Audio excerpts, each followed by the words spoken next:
안녕하세요. 이현식을 오늘 이제 온라인 클래스로 또 수업을 하겠습니다. 여러분 교과서 학원 103페이지입니다. 103페이지 한국문화 속의 종교 103페이지 한국문화 속의 종교 책 보시면서 중요한 부분 밑줄 그으면서 정리하시면서 보시면 좋겠습니다. 자, 한국문화 속의 종교는 한국인의 의식과 생활, 문화 속에 혼합되어 나타나는 종교적 특성들을 살펴보도록 하겠습니다. 자, 문화는 종교의 표현이다. 자, 문화를 한마디로 말하면 사람들의 생활 양식이라고 말할 수 있습니다. 인류의 지식, 신념, 행위의 촉재적인 표현 양식이 바로 그거죠. 삶의 표현 양식. 자, 그래서 문화에는 합리성, 예술성, 영적 가치를 구현하는 것이 문화입니다. 그래서 편의성의 문화생활, 예술성에는 교양과 지식과 예술, 영적 가치는 철학, 종교, 과학 등 이런 것들이 다 문화에 나타나게 되어 있다는 거죠. 자, 그래서 문명과는 달리 문화는 계속 형제 진영으로 계속 발전해 갑니다.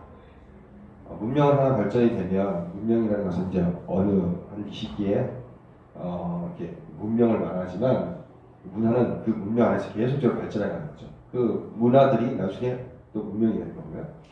그래서 인류 문화, 국가 문화, 시민사회 문화, 종교 문화 이렇게 볼 수 있습니다. 자, 이 종교 문화는 다양한 삶을 표현합니다. 그리고 인간이 본성적으로 지닌 종교적인 관심, 즉 궁극적 실제에 대한 문화적인 표현이라고 볼 수 있는 거죠. 그러니까 종교적인 관심사, 우리의 궁극적인 실제, 왜 사는가, 인간은 어떻게 살아야 되는가, 또 인간의 죽으면 어떻게 될 것인가 이런 것에 대한 문화적 표현이 종교 문화로 나타난다고 볼 수 있는 거죠. 자, 그러면 종교학자 틸리라는 사람이 이런 걸 해서 종교는 문화의 실체, 본질이고 문화는 종교의 표현이다. 그래서 이 종교가 문화를 이루는 본질적인 부분이라고 해요. 종교 때문에 어떤 문화가 나타나는 거죠. 그리고 그 문화는 종교를 표현하는 방법으로 쓰였다. 이렇게 말하고 있습니다. 그런데 너무 이거 너무하죠? 그런데 이 종교와 문화가 사실은 역사대로 조금 흐름이 좀 달라 바뀌게 되죠. 르네상스 시대와 개봉 시대, 대명기 시대를 지나면서 인간의 기술과 진보에 대한 관심이 집중이 됩니다. 그래서 그런 반면 종교적 관심과 또 무관한 신없는 인간 세상이 창출되게 되는 거죠. 이 종교적 관심이 떨어지고 인간의 기술, 인간적인 것, 휴머니즘, 인간에 대한, 인간 본질에 대한 것, 그다음 기술과 진보, 인간의 능력 이런 거에 관심이 생기면서 종교적인 관심이나 또는 신이 없는 인간 세상에 대한 이제 가치를 추구하게 되는 거죠. 그래서 종교가 의도적으로 문화와 단절되기 시작합니다. 그러니까 인간의 문화는 문화고 종교는 종교라는 거죠. 이런 의식들이 이제 르네상스 시대 때, 계몽주의 시대 때 나타납니다. 그래서 오늘날 종교는 문화의 한 일부가 되고 있습니다. 옛날에는 종교가 문화에 영향을 주고 모든 문화가 종교에 기반을 두고 했었지만 이제는 종교는 문화의 현상 중에 하나라고 보는 거죠. 역전된 거죠. 종교는 문화적 성격상이라는 거, 문화 중에 하나라고 보는 거죠. 그래서 종교적인 삶과 사회적인 삶이 분리됐습니다. 예전엔 종교적인 근거를 가지고 자기 삶을 살아가고 문화가 만들어졌는데 이제 문화와 종교는 별개로 보는 거죠. 그래서 이 종교 문화와 세속적인 문화가 이제 분리가 되기 시작하는 겁니다. 그런데 중요한 건요. 그럼에도 불구하고 현대사회는 종교를 떠나서는 답이 안 나와요. 인간이 갖고 있는 실패 또는 질병의 문제, 죽음의 문제 이런 가장 본질적인 문제들에 대해서 삶의 궁극적인 위기에 대한 해답을 얻지 못한다는 거죠. 현대사회에서. 그런 것들이 종교적인 답, 종교적인 어떤 가치 이런 것들을 제시했었는데 그런 게 빠지면서 그런 것에 대한 답을 줄 수 있는 것이 없다는 거죠. 그래서 현대사회가 어떤 정신적으로 많이 어려움을 겪고 있는 혼란하게 되는 이런 결과를 갖고 합니다. 그래서 종교문화를 통해 종교는 세상을 초월하여 높이 나아가도록 이끄는 힘을 경험하게 됩니다. 그러니까 세상의 삶에 대한 것이 아니라 그보다 훨씬 더 차원 높은 것들을 추구하게 되는 거죠. 종교를 통해서. 종교문화는 종교적 경험과 윤리적 생활로도 피할 수 없는 인간의 한계인 죽음에 대한 적절한 답을 제시해줍니다. 그러니까 인간이 갖고 있는 아주 근본적인 문제, 죽음의 문제, 죄의 문제, 또 질병의 문제, 삶의 문제, 또 가치 문제, 이런 궁극적인 문제에 대해 답을 제시해주는 것이 종교라는 거죠. 그래서 종교 없이는 사실은 인간의 어떤 가치를 찾는데 한계가 있거든요. 그래서 종교는 미술이나 음악, 문학, 영화, 그리고 소셜 네트워크 등 예술과 대중문화 속에서 종교적 신앙의 길을 찾을 수 있는 통로를 제시했습니다. 이 종교성, 종교적인 성향 이런 것들을 종교가 여러 가지 문화적인 컨텐츠를 통해서 이렇게 찾을 수 있도록 도와주게 된다는 거죠. 자, 그 다음에 한국의 종교문화, 여러분 교과 106페이지입니다. 자, 한국의 종교문화는 오랜 역사를 지닌 한국의 종교문화를 갖고 있다. 우리나라에 있는 대부분의 종교는 다 외래 종교입니다. 외국에서 들어온 거죠. 불교, 인도에서부터 왔죠. 유교, 중국에서부터 왔죠. 그 다음에 기독교, 서양에서 왔죠. 우리나라의 대주류 종교는 다 외래 종교입니다. 근데 우리나라 사사적인 종교들도 있죠. 그래서 우리나라도 여러 종교들이 되게 다원적인 여러 가지 종교들이 함께 복합되어 있습니다. 그래서 우리나라 사람들 정서에는 여러 종교의 풍속이나 사상이 자연스럽게 내면화되어 있습니다. 그러니까 우리의 무속신앙이 있다가 불교가 들어서 불교의 문화들이 우리 무속신앙과 함께 통합이 되고 거기에 유교 문화가 들어오고 거기에 또 기독교 문화가 들어오고 이런 문화적으로 자연스럽게 내면화되는 과정을 겪게 됐다는 거죠. 그래서 기독교, 불교, 유교, 도교 및 샤머니즘의 속성을 공유하는 종교의식이 중첩성을 보인다. 그러니까 한국의 종교성은 여러 종교가 함께 혼재되어 있는 거라고 봅니다. 어떤 불교의 사상만 있는 게 아니라 불교 사상의 샤머니즘 사상, 그 다음에 나중에 기독교 사상까지 이렇게 다 통합되는 것을 볼 수 있죠. 그래서 한국 종교문화의 특징은 새벽 동투기 직전을 인시라고 해서 가장 신성한 시간을 갖습니다. 이거는 우리나라 전통적으로 그런 사상이 있었죠. 그래서 아침에 일찍 일어나서 기도하는 습관을 갖고 있었습니다. 그래서 기독교가 들어오면서 새벽 기도를 한국교의 대표적인 토착 신앙 문화로 뿌리를 내리게 됩니다.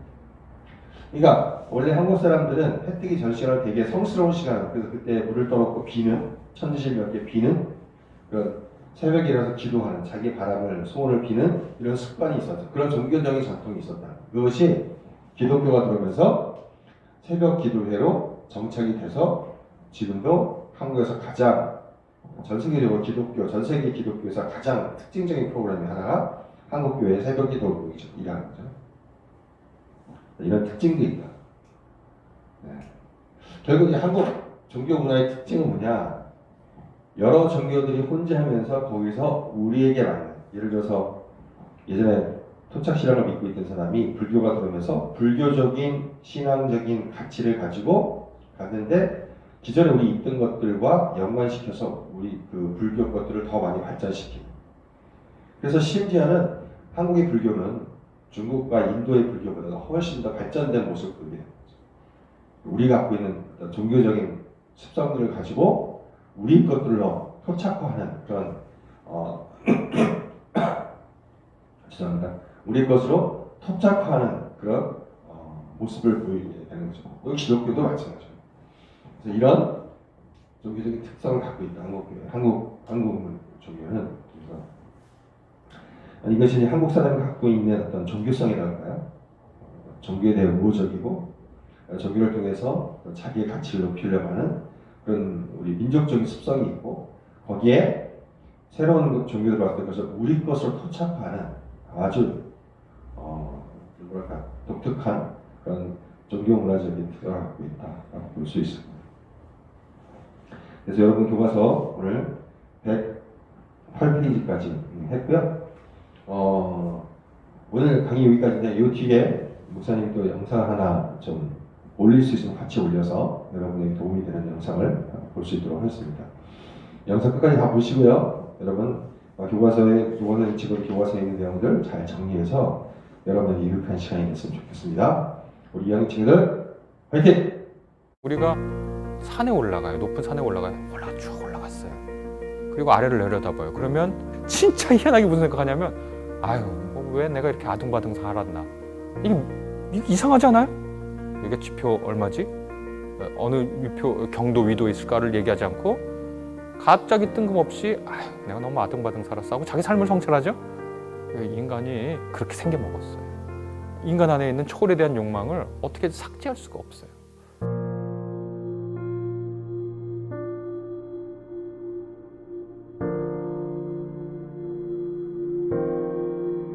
우리가 그 살 때 극단화하면 시선을 둘로 나눌 수 있을 거예요. 극단화하면 하나는 보이는 것, 들리는 것, 느끼는 것, 맛보는 것, 그걸 통해서 생각하는 것, 요것 이상 아무것도 없다고 생각하는 거예요. 주어진 물질만이 실제해요.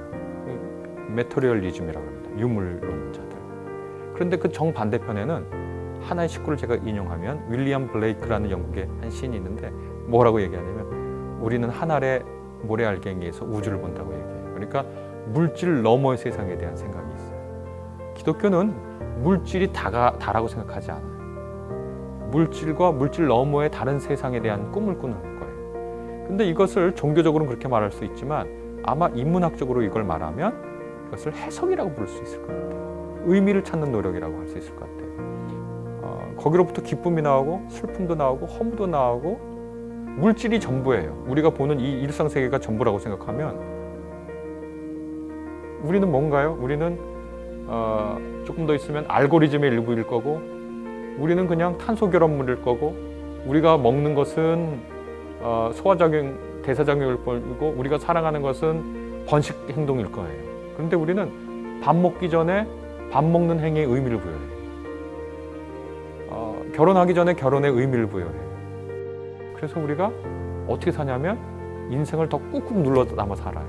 더 풍요롭게 살고 더 풍성하게 살고 가장 유비하기 쉬운 것은 예술에 관련된 거거든요. 그래서 예술이 말과 개념이 우리에게 선사할 수 없는 신앙의 한 차원을 드러내요.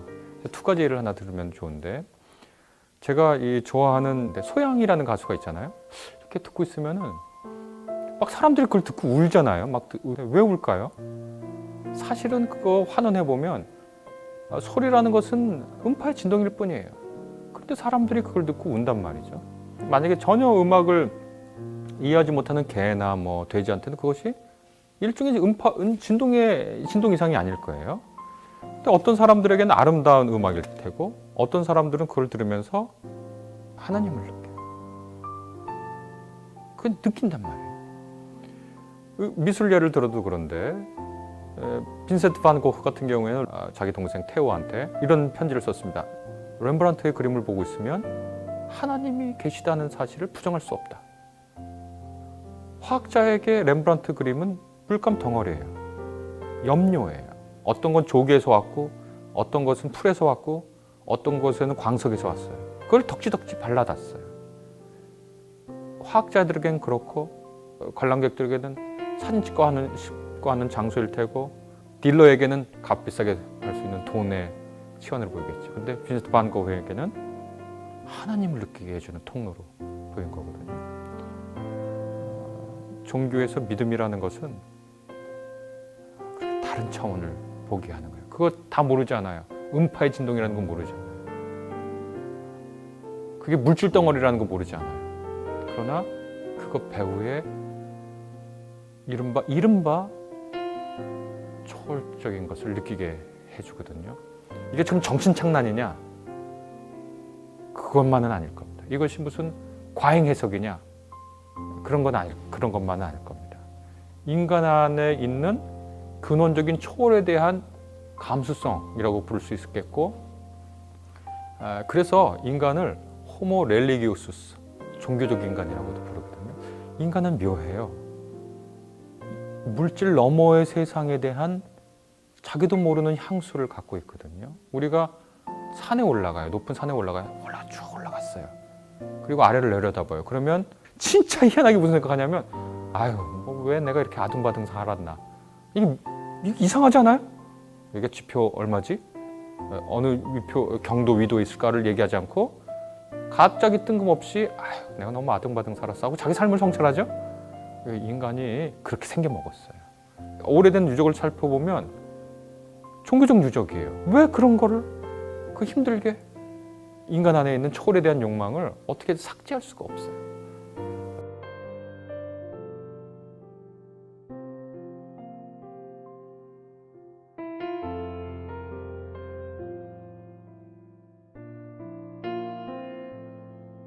믿음은 어떻게 생기는가? 왜 가져야 되는가?